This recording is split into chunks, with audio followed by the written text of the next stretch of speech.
بسم اللہ الرحمن الرحیم۔ معزز ناظرین، السلام علیکم ورحمۃ اللہ وبرکاتہ۔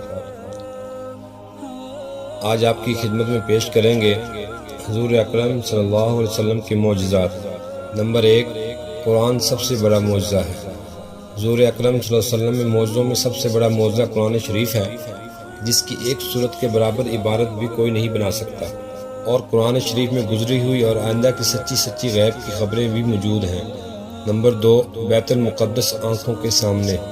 رسول اللہ صلی اللہ علیہ وسلم معراج شریف سے واپسی پر لوگوں سے سفر معراج کے احوال بیان کرنے لگے، اور بیت المقدس سے آگے سدرۃ المنتہا تک اپنے جانے کی خبر دی، تو کفار اس سے جھٹلانے لگے اور بیت المقدس کی نشانیاں پوچھنے لگے، اور بعض ایسی علامات پوچھی کہ جن پر رات کے وقت آپ صلی اللہ علیہ وسلم نے غور نہ فرمایا تھا۔